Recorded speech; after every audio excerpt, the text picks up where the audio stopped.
अस्सलाम वालेकुम। मुझे कैसे हैं सब लोग? होप सो सब ठीक होंगे। आज हम सेकेंड ईयर के फिजिक्स चैप्टर 19 के एक्सरसाइज के शॉर्ट क्वेश्चंस करेंगे। कहते हैं what are the measurements on which two observers in relative motion with always agree upon. कैसी कौन सी मेजरमेंट्स हैं जिसके ऊपर दो ऑब्जर्वर हैं जो रिलेटिव मोशन में वो हमेशा एग्री करते हैं। कहते हैं पहली बात वो कहते हैं कि जो स्पीड ऑफ लाइट है इन स्पेस हमेशा दोनों उसके ऊपर एग्री करते हैं, वो कॉन्स्टेंट रहती है जो 3 मल्टीप्लाई 10⁸ होती है। दूसरा वो कहते हैं जो फोर्स होती है मूविंग ऑब्जेक्ट के ऊपर उसके ऊपर भी दोनों ऑब्जर्वर्स एग्री करेंगे कि सेम होगी दोनों के लिए। कहते हैं डज इट टाइम डायलेशन जो है डायलेशन हम लेते हैं टाइम में वो वाकई ही टाइम स्लोली पास ऑन करता है या हमें सिर्फ ऐसा लगता है। कहते हैं जो स्पेशल थ्योरी ऑफ रिलेटिविटी है वो ये कहती है जो टाइम है वो एब्सोल्यूट क्वांटिटी नहीं है बल्कि वो डिपेंड कर रही होती है फ्रेम ऑफ रेफरेंस की मोशन के ऊपर। और हमें ये भी पता है कि जो साइंस है वो किस चीज़ के ऊपर बेस्ड होती है कि पहले आप ऑब्जर्वेशंस लेते हो फिर उसकी मेजरमेंट्स करते हो। तो आप भी ये मेजर कर सकते हो कि जो टाइम है वाकई ही डायलेट होता है, तो इट मीन्स कि ये वाकई ही स्लोली पास करेगा अगर कोई ऑब्जेक्ट रिलेटिविस्टिक स्पीड के साथ मूव ऑन करेगा। कहते हैं if you are moving in spaceship at a very high speed, अगर आप स्पेसशिप पे हो और वेरी हाई स्पीड के साथ मूव ऑन कर रहा है विद रिस्पेक्ट टू अर्थ, तो आपको कोई डिफरेंस नजर आएगा अपनी पल्स रेट में और कोई ऐसा पर्सन जो अर्थ पे हो उसकी पल्स रेट। कहते हैं अगर तो आप स्पेसशिप में हो तो आपको अपनी पल्स रेट में कोई चेंज नहीं आएगा क्योंकि आप तो स्पेसशिप के हिसाब से रेस्ट पे हो, किसी किस्म की मोशन नहीं है। लेकिन अगर आप कोई ऐसा पर्सन देखोगे जो अर्थ पे है उसका पल्स रेट जो है उसको चेक करोगे तो आपको लगेगा कि वो स्लो हो गया क्योंकि आप रिलेटिविस्टिक स्पीड में साथ मूव ऑन कर रहे हो स्पेसशिप में, आपका टाइम तो इंक्रीज हो जाएगा, डायलेट कर जाएगा, तो आपको ज़मीन के लोगों का टाइम जो है वो स्लोअर नजर आएगा। कहते हैं अगर स्पीड ऑफ लाइट जो है वो इन्फिनिट कर दी जाए तो आपके पास जो स्पेशल थ्योरी ऑफ रिलेटिविटी की डिफरेंट इक्वेशंस है वो कैसे बन जाएंगी, वो किस तरह से रिड्यूस हो जाएंगी। स्पीड ऑफ लाइट को इन्फिनिटी लें तो हमारे पास जो v square over c square की जगह इन्फिनिटी रखेंगे तो which is something over infinity हमेशा जीरो होता है, तो वी स्क्वायर को जब इन्फिनिटी से डिवाइड करेंगे तो वो जीरो आएगी और इक्वेशन ऑफ मोशन जो रिलेटिविस्टिक है उसके ऊपर अप्लाई करेंगे v square over c square की जगह जीरो आ जाएगा, 1 माइनस जीरो 1 ही होता है और 1 का अंडर रूट लेंगे तो 1, तो डिनोमिनेटर में 1 होगा या in other words T is equal to T naught आ जाएगा। ये भी सारी टर्म 1 हो जाएगी तो L is equal to L naught हो जाएगा और M is equal to M naught. मतलब ये जो मैथ्स में चेंज आ रहा होता है ये सारा लेंथ में टाइम में ये सारे के सारे जो चेंजेस होते हैं वो इक्वल टू जीरो आ जाएंगे, मतलब किसी किस्म का चेंज नहीं आएगा। कहते हैं since maths is a form of energy, हमें पता है कि जो मैथ्स है वो भी एनर्जी की फॉर्म है, तो हम ऐसा कह सकते हैं जो कंप्रेस स्प्रिंग होता है उसका ज़्यादा मैथ्स होगा अगर उसको कंप्रेस किया जाए एज कम्पेयर टू अगर वो कंप्रेस ना हो। कहते हैं हाँ जी ऐसा पॉसिबल है। मतलब फॉर एग्जाम्पल अगर ये मेरे पास कोई स्प्रिंग है तो अगर मैं इसके ऊपर फोर्स लगाती हूँ और इसको कंप्रेस कर देती हूँ, बिल्कुल ही कंप्रेस कर देती हूँ, तो मेरे पास क्या होगा, फोर्स लगाने पे मतलब एनर्जी मैंने दी है और उसको कंप्रेस किया है। और Einstein energy math energy relationship हमें क्या कहता है कि अगर आप किसी ऑब्जेक्ट के ऊपर एनर्जी अप्लाई करते हो तो इसका मतलब है उसका मास इंक्रीज होगा। इसी इक्वेशन को रीराइट किया ना कि मास और एनर्जी में रिलेशनशिप है कि अगर किसी के ऊपर एनर्जी अप्लाई करोगे तो उसका मास भी इंक्रीज होगा, लेकिन ये जो हम एनर्जी दे रहे होते हैं वो स्मॉल होती है इसलिए मास में इतना ज़्यादा चेंज हमें नज़र नहीं आता। नेक्स्ट शॉर्ट क्वेश्चन है, कहते हैं as a solid is heated and begins to glow, why does it appear first red? कहते हैं आप जैसे कि सॉलिड मटेरियल को हीट अप करते हो तो वो जैसे उसका टेम्परेचर थोड़ा सा इंक्रीज होता है वो पहले रेड अपेयर होता है। कहते हैं क्योंकि जो रेड ऐसी लाइट होती है जिसकी वेवलेंथ सबसे ज़्यादा होती है, एनर्जी सबसे कम होती है। तो कहते हैं ये नेचर है कि जो रेडिएशन निकल रही होती है ना हॉटर ऑब्जेक्ट से जब आप उनको हीट अप करते हो वो डिपेंड कर रही होती है उनके टेम्परेचर पे। स्टार्टिंग में टेम्परेचर बहुत कम होता है, मतलब लो से स्टार्ट होता है ना हाई होना, तो लो टेम्परेचर पे रेडिएशन भी वो निकलेंगी जिनकी एनर्जी कम होगी या वेवलेंथ ज़्यादा होगी। सो विजिबल रीजन में जो सबसे लोएस्ट एनर्जी होती है ना या जिनकी वेवलेंथ सबसे ज़्यादा होती है वो सबसे पहले एमिट होंगी, तो वो कौन सा कलर होता है, रेड लाइट का। कहते हैं why sorry What happens to the total radiation from a black body if its absolute temperature is double? कहते हैं ब्लैक बॉडी से जो रेडिएशंस निकलती हैं उनके ऊपर क्या इफेक्ट आएगा अगर टेम्परेचर को हम डबल कर देंगे। तो कहते हैं अगर जो रेडिएशंस निकलेंगी ना उनकी एनर्जी जो है 16 टाइम्स हो जाएंगी। ये स्टीफन बोल्ट्जमैन ने हमें क्वेश्चन दी थी, अगर आप टेम्परेचर की जगह 2 टाइम्स कर दोगे तो 2 का 4 टाइम्स क्या होता है 16, तो 16 टाइम्स एनर्जी इंक्रीज हो जाती है। आगे कहते हैं a beam of red light and a beam of blue light have exactly the same energy, दोनों की एनर्जी सेम है। आप बताओ किसके पास ग्रेटर नंबर ऑफ फोटॉन्स होंगे। कहते हैं जो रेड लाइट होती है ना उसके ऊपर ग्रेटर नंबर ऑफ फोटॉन्स होते हैं। जो एनर्जी का रिलेशनशिप होता है ना फोटोन एनर्जी का, वो होता है E equal to h f. F किसके इक्वल होता है, यहाँ से V ओवर लैम्डा के इक्वल आ जाएगा। यहाँ पे आप फोटोन ले रहे हो तो यहाँ पे C ओवर लैम्डा आएगा, मतलब स्पीड ऑफ लाइट लेंगे। ठीक है, आपने एनर्जी ऑफ फोटोन लेनी है तो आप n साथ में लिख दोगे, n नंबर ऑफ फोटॉन्स की। आपने फोटॉन्स निकालने, नंबर ऑफ फोटॉन्स निकालने, n इधर रहने दो, लैम्डा इधर चला जाएगा, एच डिवीजन में आ जाएगा। मतलब अगर आप मतलब सेम एनर्जी रहने दें, आप बताओ किसके फोटॉन्स ज्यादा होंगे। तो जो फोटॉन्स हैं वो किसके ऊपर डिपेंड करेंगे, वेवलेंथ के ऊपर। हम लोग ना विजिबल रीजन में ये 7 कलर्स पढ़ते हैं। जो रेड होती है ना इसकी वेवलेंथ सबसे ज्यादा होती है, जैसे जैसे ऊपर जाते जाते हैं वेवलेंथ कम होती जाती है। तो रेड कलर की वेवलेंथ सबसे ज्यादा होगी तो उसके फोटॉन्स उतने ज्यादा होंगे। क्यों? क्योंकि एनर्जी अगर सेम है तो वेवलेंथ चेंज करने से आप या नंबर ऑफ फोटॉन्स कम ज्यादा हो सकते हैं। तो रेड कलर की वेवलेंथ सबसे ज्यादा होती है, उसके नंबर ऑफ फोटॉन्स भी सबसे ज्यादा। और ब्लू कलर के वेवलेंथ हमारे पास कंपैरेटिवली ऊपर जा रहे हैं तो कम होती जा रही है, इसकी वेवलेंथ कम होगी तो इसके फोटॉन्स भी कम होंगे। आगे वो कहते हैं विच फोटोन, रेड, ग्रीन और blue, carries the most energy and momentum. एक चीज याद रखिएगा, ये विबगर होता है, याद करने का वे होता है, ये 7 कलर्स होते हैं। जो रेड होती है मतलब नीचे की तरफ आए तो एनर्जी कम होती है लेकिन वेवलेंथ बड़ी होती है। ठीक है, तो रेड कलर की वेवलेंथ सबसे ज्यादा होती है, एनर्जी सबसे कम होती है। ठीक है, तो ये तो हमें पता चल गया कि रेड कलर की एनर्जी क्या होगी, सबसे कम होगी, क्योंकि नीचे की तरफ एनर्जी कम हो रही होती है। फिर हमारे पास किसकी होगी, फिर ग्रीन कलर की एनर्जी होगी, और सबसे हाई एनर्जी किसकी होगी, ब्लू कलर की। और मोमेंटम की तरफ देखें, यहाँ पे एक्सप्रेशन भी लिख रहे हैं कि ई जो होती है वो AC ओवर लैम्डा, मतलब वेवलेंथ के ऊपर डिपेंड कर रहा होता है। जो मोमेंटम होता है वो भी वेवलेंथ के ऊपर डिपेंड कर रहा होता है। जिसकी वेवलेंथ जितना ज्यादा उसका होगा उसकी एनर्जी उतनी कम होगी। रेड कलर की वेवलेंथ सबसे ज्यादा होती है तो इसकी एनर्जी सबसे कम होगी। फिर इसके बाद ग्रीन कलर की वेवलेंथ होती है, उसकी एनर्जी कम होगी। सबसे कम वेवलेंथ जो होती है वो ब्लू कलर की होती है तो उसकी एनर्जी सबसे ज्यादा होगी। कहता है which has a lower energy quanta, radio waves या एक्सरेज। हम लोग ने इलेक्ट्रोमैग्नेटिक स्पेक्ट्रम पढ़ते हैं, जिसमें हम पढ़ते हैं microwave, radio waves, infrared, visible. Last पे हम लोग वो पढ़ते हैं, क्या नाम है, एक्सरेज और गामा रेज। कहते हैं जो रेडियो वेव्स होती हैं इनकी एनर्जी सबसे कम होती है, हाई वेवलेंथ रेडिएशंस होती हैं लेकिन इनकी एनर्जी कम होती है। तो यहाँ पे ये बात करें कि फार्मूला हमें ये पता है, जिसकी वेवलेंथ हाई होगी इसकी एनर्जी कम होगी। जो रेडियो वेव्स होती है इनकी वेवलेंथ ज़्यादा होती है इसलिए इनकी एनर्जी कम होती है, लेकिन एक्सरेज की वेवलेंथ बहुत स्मॉल होती है इसलिए इनकी एनर्जी ज़्यादा होती है। ठीक है, कहते हैं does the brightness of the beam of electron sorry light primary depends on the frequency. आपके पास ब्राइटनेस का मतलब क्या होता है, आपके पास वो फ्रिक्वेंसी के ऊपर डिपेंड कर रही होती है, नंबर ऑफ फोटॉन्स के ऊपर। कहते हैं नंबर ऑफ फोटॉन्स के ऊपर डिपेंड कर रही होती है। ब्राइटनेस का मतलब याद रखिएगा कि किसी भी पर्टिकुलर एरिया को कितनी एनर्जी डिलीवर की जा सकती है पर यूनिट टाइम। ठीक है, इंटेंसिटी होती है, ब्राइटनेस बेसिकली होती है क्या, नंबर ऑफ फोटॉन्स होते हैं, ये हमेशा याद रखिएगा। ठीक है, तो ब्राइटनेस होती है वो किसके ऊपर डिपेंड कर रहा होता है, नंबर ऑफ फोटॉन्स के ऊपर। ये फोटॉन्स की एनर्जी पर डिपेंड नहीं कर रहा होता, बेसिकली उसके इंटेंसिटी या नंबर ऑफ फोटॉन्स के ऊपर डिपेंड कर रहा होता है। ठीक है, it is the light energy of light beam which is depends upon the frequency. तो ये एनर्जी डिपेंड कर रही होती है फ्रिक्वेंसी के ऊपर, ब्राइटनेस डिपेंड कर रही होती है नंबर ऑफ फोटॉन्स के ऊपर। नेक्स्ट शॉर्ट क्वेश्चन है, कहते हैं व्हेन अल्ट्रावायलेट जो लाइट है फॉल्स करती है सर्टेन डाइज के ऊपर, विजिबल लाइट इज एमिटेड। और ऐसा नहीं होता जब इंफ्रारेड जो है वो लाइट फॉल करेगी डाइज के ऊपर। कहते हैं जब अल्ट्रावायलेट जो लाइट होती है ना मुझे इसकी एनर्जी ज़्यादा होती है, इंफ्रारेड लाइट की एनर्जी कम होती है। तो कहते हैं जब अल्ट्रावायलेट लाइट फॉल करती है लाइट के ऊपर तो इसके एटम्स क्या होंगे, एक्साइट होंगे, और जब डी एक्साइट करेंगे तो वो उतनी एनर्जी रिलीज करेंगे। ठीक है, जब वो लोअर एनर्जी लेवल्स पे आएंगे। ठीक है, तो हमें जो लाइट नज़र आ रही होती है वो विजिबल रीजन में नज़र आ रही होती है, लेकिन जब इंफ्रारेड लाइट फॉल करती है ना तो एक्साइटेड तो होंगे एटम्स, लेकिन जब वो डी एक्साइट होंगे तो वो जो फोटोन एमिट करेंगे उसकी एनर्जी इतनी ज़्यादा नहीं होगी कि वो विजिबल रीजन में हो। ठीक है, उनकी फ्रिक्वेंसी क्या होगी, विजिबल रीजन की फ्रिक्वेंसी से कम होगी।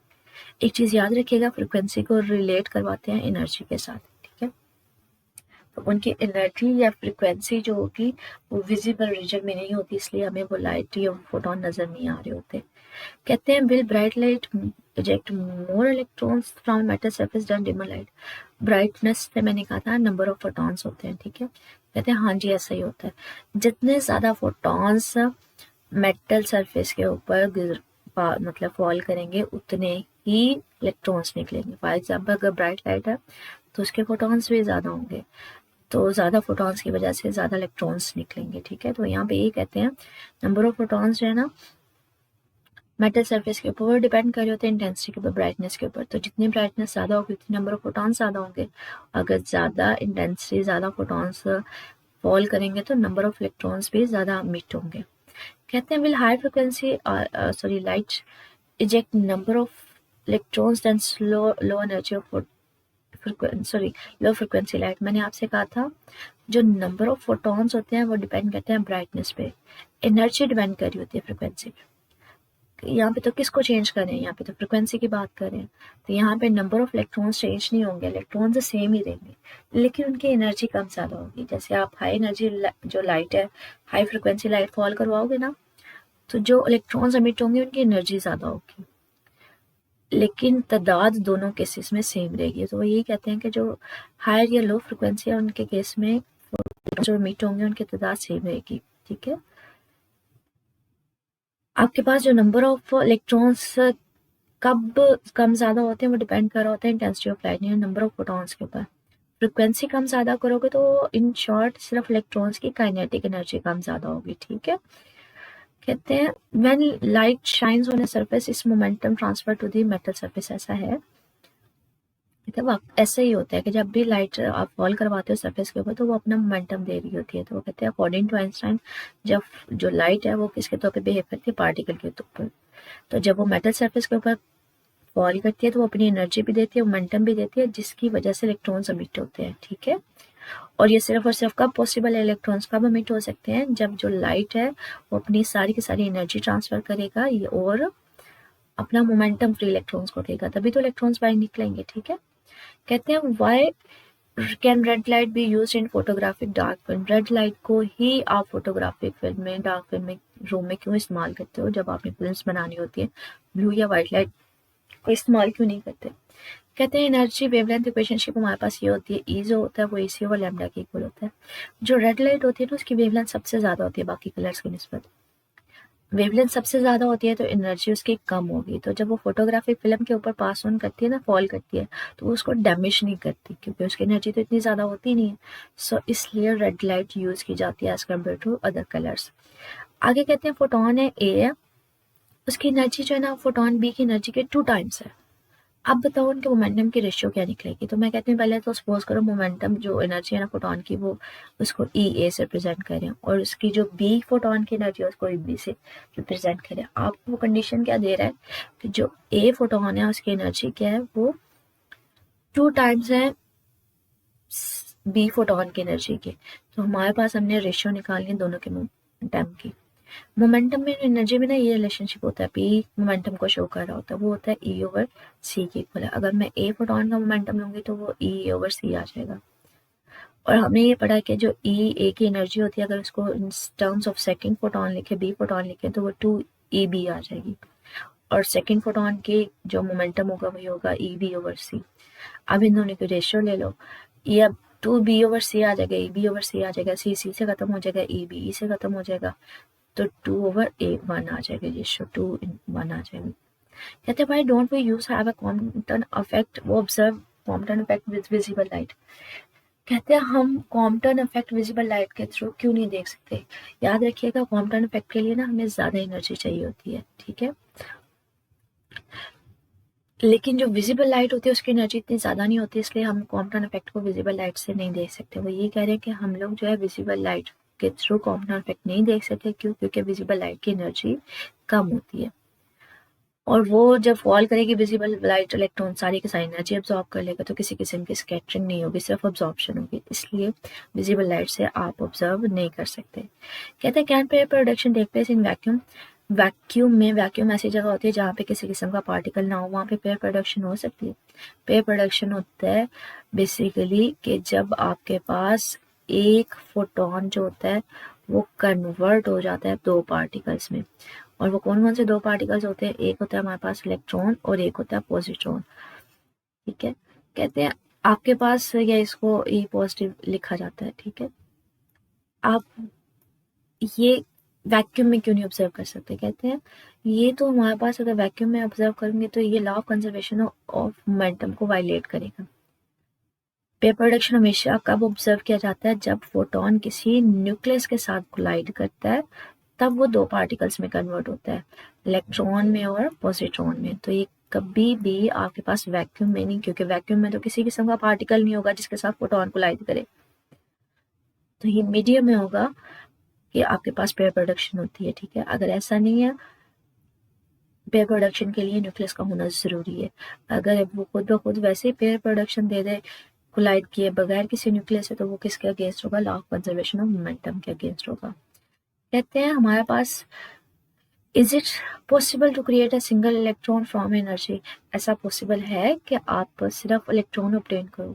कहते हैं जैसे मतलब फोटोन जो है किसी न्यूक्लियस के साथ कोलाइड करे, ऐसा पॉसिबल है सिर्फ आप इलेक्ट्रॉन ऑब्टेन करो, पॉजिट्रॉन ना ऑब्टेन करो। कहते हैं नहीं, ऐसा पॉसिबल नहीं है, क्योंकि ये against law of conservation of charge और मोमेंटम हो जाएगा। मुझे इसका इनिशियली चार्ज कोई भी नहीं है ना, अगर सिर्फ इलेक्ट्रॉन ऑब्टेन करोगे तो बाद में चार्ज अपेयर हो जाएगा। ठीक है, तो ये तो कहते हैं चार्ज जो है ना कभी भी क्रिएट नहीं किया जा सकता। ठीक है, यहाँ पे अगर मैं देखूँ फोटोन जो है वो मेरे पास स्टार्टिंग में इसका कोई चार्ज नहीं है, बाद में इलेक्ट्रॉन पॉजिट्रॉन अपेयर हो रहा है, लेकिन इनका नेट चार्ज क्या है, वो जीरो ही है। नेगेटिव प्लस एक दूसरे को कैंसिल कर देते हैं, नेट चार्ज जीरो है। लेकिन अगर सिर्फ इलेक्ट्रॉन अपेयर होगा तो चार्ज अपेयर हो जाएगा, तो वो against the law of conservation of charge है, और फिर मोमेंटम के भी अगेंस्ट है। ठीक है, क्योंकि ये दोनों ऑपोजिट डायरेक्शन में मूव ऑन कर रहे होते हैं, इलेक्ट्रॉन और पॉजिट्रॉन। तो ऐसा पॉसिबल नहीं है कि आप सिर्फ सिंगल पार्टिकल ऑब्टेन करो, आप दोनों पेयर मतलब इलेक्ट्रॉन पॉजिट्रॉन दोनों प्रोड्यूस होंगे और दोनों ऑपोजिट डायरेक्शन में मूव ऑन करेंगे, तभी कंजर्वेशन ऑफ चार्ज और मोमेंटम होल्ड करेगा, अदरवाइज वो इसके अगेंस्ट जाएगा। कहते हैं इलेक्ट्रॉन बिहेव करता है ओनली लाइक पार्टिकल। अगर हम कहें कि इलेक्ट्रॉन जो है वो सिर्फ पार्टिकल के तौर पे बिहेव करे, तो आप किस किस्म का पैटर्न लोगे अगर इलेक्ट्रॉन फॉल करे डबल स्लिट। हम लोगों ने फर्स्ट ईयर में एक टॉपिक पढ़ा था यंग डबल स्लिट एक्सपेरिमेंट। कहते हैं अगर उसके ऊपर आप लाइट ना फॉल करवाओ, मतलब कोई वेव ना फॉल करवाओ, इलेक्ट्रॉन फॉल करवाओ और बिहेव करे पार्टिकल, तो आपको किस किस्म का स्क्रीन के ऊपर पैटर्न नजर आएगा। कहते हैं हमें किसी किस्म की फिर इंटरफेरेंस नहीं मिलेगी। इंटरफेरेंस के लिए ज़रूरी होता है आपके पास वेव्स हो, लेकिन अगर इलेक्ट्रॉन पार्टिकल के तौर पे बिहेव कर रहा है तो वो इंटरफेरेंस नहीं देगा, बल्कि वो सिर्फ और सिर्फ स्क्रीन का एक इमेज बना देगा। ठीक है, सॉरी, स्लिट्स का एक इमेज बना देगा स्क्रीन के ऊपर। कहते हैं पहले electron and proton have the same de Broglie wavelength, दोनों की वेवलेंथ सेम है, तो स्पीड किसकी ज़्यादा होगी। कहते हैं इलेक्ट्रॉन की ज़्यादा होगी। कैसे ज़्यादा होगी, हम लोगों ने ना ये डी ब्रोगली इक्वेशन पढ़ी हुई है, Hc/mv। v को इधर ले जाएं तो Hc/m आ जाएगा। कहते हैं वेवलेंथ सेम है। ठीक है, तो अब बताओ स्पीड किसकी ज़्यादा होगी। तो स्पीड और मास में रिलेशन देख लेते हैं। इलेक्ट्रॉन का मास हमारे पास कम होता है, तो इसलिए कहते हैं उसकी स्पीड क्या होगी, ज़्यादा होगी। नेक्स्ट शॉर्ट क्वेश्चन है, वो कहते हैं why do not notice the de Broglie wavelength for a pitched cricket ball। क्या आप क्रिकेट बॉल के लिए वेवलेंथ ऑब्जर्व नहीं करते बच्चे। ये वेवलेंथ का फार्मूला होता है Hc/mv according to de Broglie. जो क्रिकेट बॉल होता है ना उसका मास काफी ज्यादा होता है, और मास जितना ज्यादा होगा वेवलेंथ उतनी कम होगी। ठीक है, तो इसलिए कहते हैं कि वो इतनी कम होती है कि वो डिटेक्ट नहीं की जा सकती। कहते हैं the following particles have the same energy है, तो किसकी वेवलेंथ कम होगी, इलेक्ट्रॉन की, अल्फा की, बीटा की, न्यूट्रॉन की या प्रोटॉन की। इन सब में याद रखिएगा जो सबसे लाइटर पार्टिकल है वो इलेक्ट्रॉन है, उसके बाद प्रोटॉन है, फिर न्यूट्रॉन है, फिर अल्फा पार्टिकल है। कहते हैं अल्फा पार्टिकल की जो वेवलेंथ होगी सबसे कम होगी। क्यों होगी वो देखते हैं। जो वेवलेंथ का फार्मूला होता है वो होता है Hc/mv। mv को देखते हैं in terms of energy. Kinetic energy किसके इक्वल होती है, 1/2 mv स्क्वायर के। आप क्या करो, इस इक्वेशन को m से मल्टीप्लाई भी कर दो, डिवाइड भी कर दो। मल्टीप्लाई करेंगे तो ऊपर स्क्वायर आ जाएगा, नीचे m आ जाएगा। ये mv स्क्वायर ओवर 2m आ जाएगा, 2m इधर ले जाएं तो 2 टाइम्स काइनेटिक एनर्जी आ जाएगा, मल्टीप्लाई बाय m। दोनों साइड्स पे अंडर रूट ले लो तो mv की वैल्यू क्या आ जाएगी, √2m under root kinetic energy. ठीक है, प्रोडक्ट ऑफ काइनेटिक एनर्जी। कहते हैं एनर्जी सेम है, आप बताओ वेवलेंथ किसकी कम होगी, बच्चे जिसका मास सबसे ज्यादा होगा। तो अल्फा पार्टिकल्स का मास सबसे ज्यादा होता है, इसलिए उसकी वेवलेंथ क्या होगी, सबसे कम होगी। नेक्स्ट शॉर्ट क्वेश्चन है, कहते हैं when light sorry behave as a wave और when does it behave as a particle. कहते हैं कब ये लाइट जो है पार्टिकल के तौर पे बिहेव करती है, कब ये वेव के तौर पे बिहेव करती है। कहते हैं पहली कॉमन से जब ये बात की जाती है कि जब भी जो लाइट है ना वो फोटोन के मतलब पार्टिकल के तौर पे बिहेव करती है, जब वो मैटर के ऊपर जाके फॉल कर रही होती है, उसके साथ इंटरेक्ट कर रही होती है। और वेव के तौर पे तब बिहेव कर रही होती है जब हम देख रहे होते हैं कि वो एक जगह से दूसरी जगह ट्रैवल कर रही है जहाँ पे उसने डिटेक्ट होना है, सोर्स से डिटेक्टर तक। या हम ये भी कह सकते हैं जो लाइट होती है वो वेव के तौर पे तब बिहेव करती है अगर फोटोन की एनर्जी बहुत कम हो। कितनी कम हो? अप्रॉक्सीमेटली 10⁻⁻10 में। एनर्जी इतनी ज़्यादा कम हो तो वो वेव के तौर पे बिहेव करती है। और कौन कौन से इससे रिलेटेड फिनोमेना देखे जा सकते हैं? Interference, diffraction, polarisation. लेकिन अगर पार्टिकल्स की एनर्जी, लाइट की एनर्जी जो है, फोटॉन्स की एनर्जी बहुत ज़्यादा हो, मेगा में वैल्यू हो, तो हम कहते हैं वो पार्टिकल के तौर पे बिहेव करती है। पार्टिकल के ये डिफरेंट एक्सपेरिमेंट्स देखे जाते जा सकते हैं, photoelectric effect, Compton scattering and so on. कहते हैं एडवांटेज क्या होते हैं माइक्रोस्कोप को, इलेक्ट्रॉन माइक्रोस्कोप इस्तेमाल करने के, आप अगर सिंपल माइक्रोस्कोप के ऊपर देखें कंपैरिजन में। कहते हैं पहली बार जो इलेक्ट्रॉन माइक्रोस्कोप होता है ना, इसकी रिजॉल्विंग पावर जो है 1000 टाइम्स ज़्यादा होती है सिंपल ऑप्टिकल माइक्रोस्कोप से। 1000 टाइम्स ज़्यादा होती है रिजॉल्विंग पावर का मतलब है जिसमें आप छोटी से छोटी चीज़ को देख सको। मैग्निफिकेशन क्या होती है? ये भी 1000 टाइम्स ज़्यादा होती है। मैग्निफिकेशन का मतलब होता है आप किसी चीज़ को कितना बड़ा करके, जूम करके देख सकते हो। तीसरा कहते हैं ये आप उसको माइनर से माइनर डिटेल भी देख सकते हो जब आप नॉर्मल माइक्रोस्कोप के थ्रू नहीं देख सकते। और दूसरा ये कि आप ये 3D इमेज जो है इजीली आप ऑब्टेन कर सकते हो। कहते हैं मेजरमेंट्स जो है precise position of an electron के, अगर आप किसी इलेक्ट्रॉन की पोजीशन एक्यूरेटली मेजर करते हो तो क्या वो मेजरमेंट्स आपको प्रिसाइज मोमेंटम भी देंगे? कहते नहीं। अनसर्टेनिटी प्रिंसिपल ये है कि अगर आप मोमेंटम एक्यूरेटली फाइंड आउट करोगे तो पोजीशन एक्यूरेटली नहीं मेजर कर सकते। ठीक है, तो और कितनी दोनों के प्रोडक्ट में या we can say that uncertainty हो सकती है। कहते हैं जो पोजीशन और मोमेंटम में अनसर्टेनिटी होती है वो किसकी इक्वल होती है? एज की। ठीक है, ये प्लैंक्स कांस्टेंट इसको बोलते हैं। डेल्टा पी इधर रहने दें और एच ओवर डेल्टा एक्स, मतलब डेल्टा एक्स अगर स्मॉल है मतलब ये अगर वो एक्यूरेट है उसमें अनसर्टेनिटी नहीं है, और जितनी ये स्मॉल होगी वैल्यू उतना ये इंक्रीज हो जाएगा, मतलब मोमेंटम उतना अनसर्टेन हो जाएगा। इससे रिलेटेड स्टिल कोई शॉर्ट सॉरी पॉइंट पूछना हो तो बच्चे कमेंट सेक्शन में पूछ लीजिएगा। ओके, अल्लाह हाफिज़।